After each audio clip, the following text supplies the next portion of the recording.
From January 1st onward, residents were increasingly moved out by the government. The last landowners and residents left in July, with some literally having to be carried out of their homes. Buildings and homes were burned. I remember the story of Penny Pittman, talking about that when the day came. It was the last day, and her grandfather was sitting on the porch of his home in a rocking chair, and he was refusing to leave. They picked up his chair with him in it and carried it off of the porch, set it down in the yard, and set the house on fire.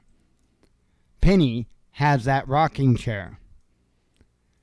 This is just a little clip out of an article that a local news station put out today. And it is an SHTF that nobody could ever see coming, but could happen to any one of us. And I thought, wow, you want to talk about being blindsided as, by a side effect of the world around them. This is the story. And I will put the link to this article in the description of the video. This is something that happened back in 1941. But considering the situation that we are in, considering the tensions internationally, this could be something that comes a reality for many people again. As you know, if we would go into a full-on conflict, there's clearly going to have to be a ramp-up in weapons. And so that means there are many places that will now have these war plants and be making bombs or bullets or even clothing, whatever, to help the war effort. So this article, like I said, I'll leave you the link to it. It's titled, "Forced to Leave, the Fight That Ensued When Hundreds of Residents Were Kicked Out of Their Homes for a War Plant in St. Charles County." And I'll read the gist of it.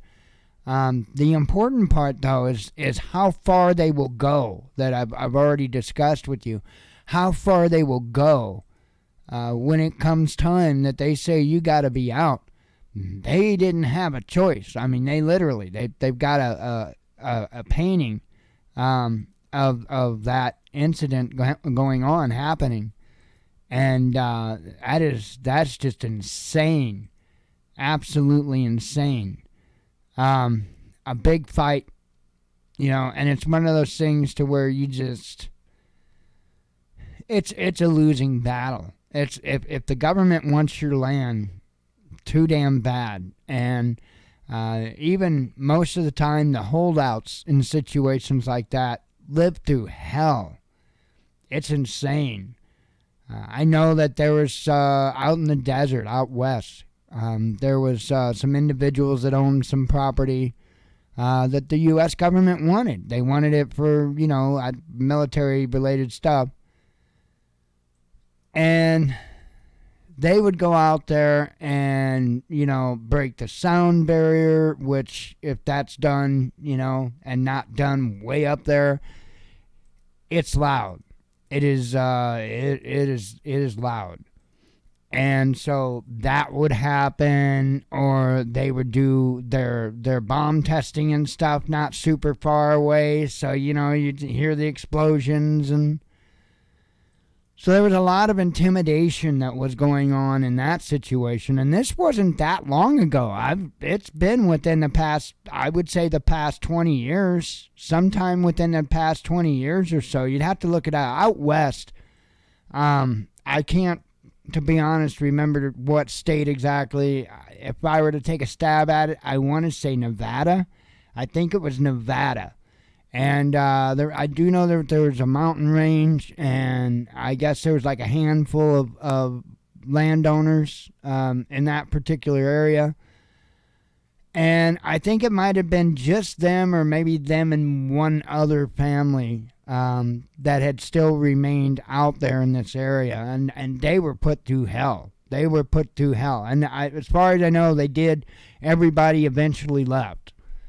It was crazy.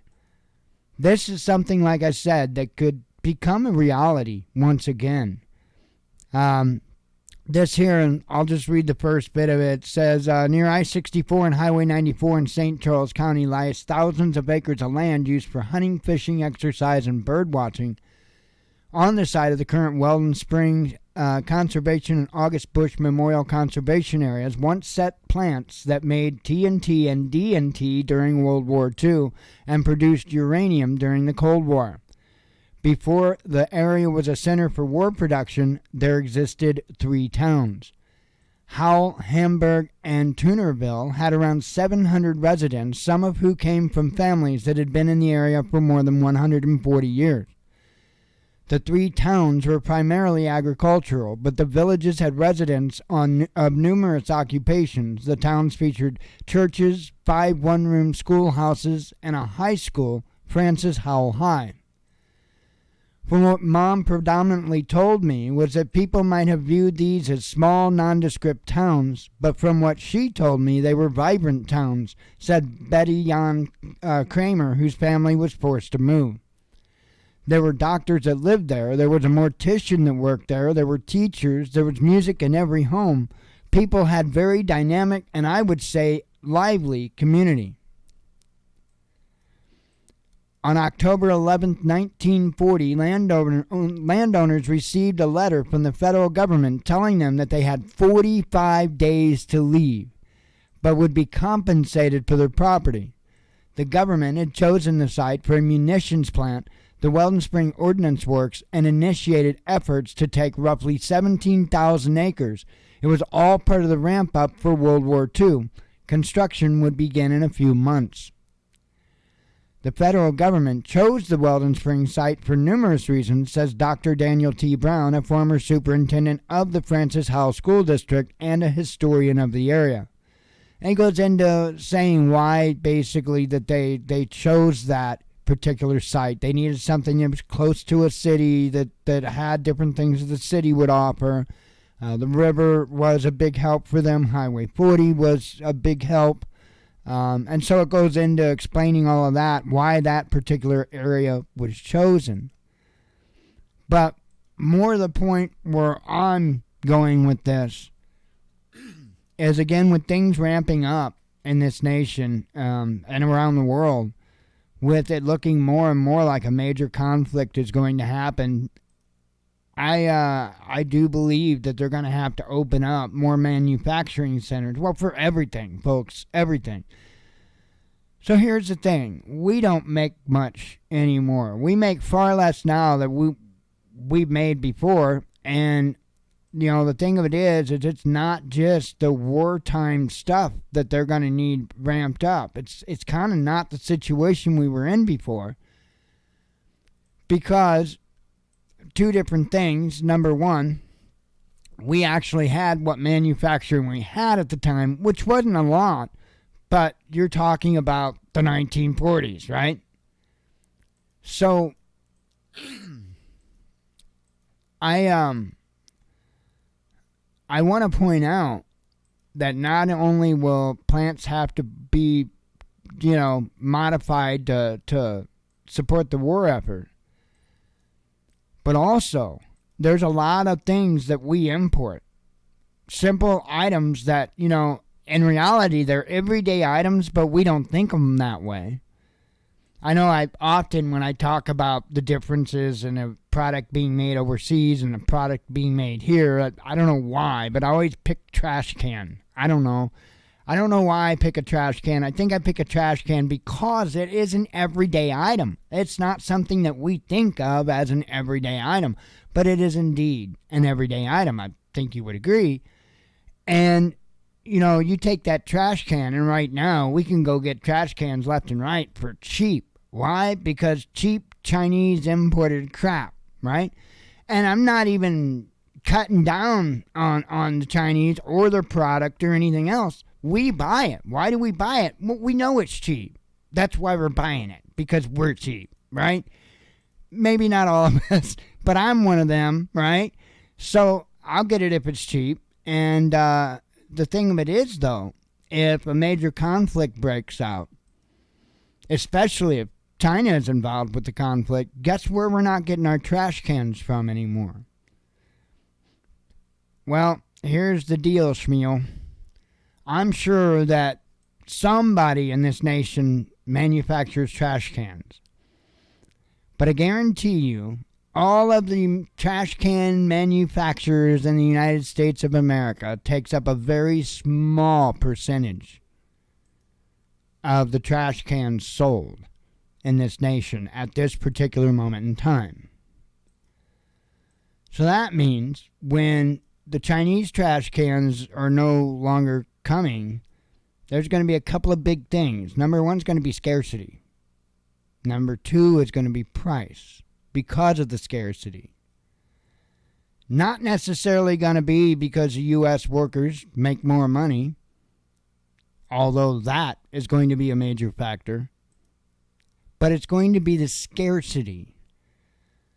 Because the plants in the United States that are currently manufacturing trash cans are not going to be able to spin things up to take care of that deficit. And as with anything else, supply and demand, the price of a plastic trash can is going to skyrocket. I know it's a stupid example, and I don't know why I go there all the time, but I think it's a very fitting item to pick because it's something we use every single day. A very practical item. And just that one item alone will have our titties in the ringer as far as supply goes. So, in other words, folks, trash cans are an SHTF prepping item, so make sure that you have plenty of backups of trash cans. I'm kidding. I mean, not a bad idea, but, This is something that we all need to think about. Something that we kind of need to look out for. I mean, there's not much. I mean, these folks had no clue. They got a letter in the mail. That's how they found out. We're getting 45 days. Dude, you know how bad that would suck? Man. I mean, don't get me wrong. I've had to leave different places in much, much less time than that. I've had instances to where I didn't have 45 minutes, no less 45 days. But, man, it's just something that we need to keep our eye out for, and it's something that you really need to understand. When the government wants something, they got no problem dragging you out of your house and lighting your shit on fire. Just put that at the back of your mind. Shalom.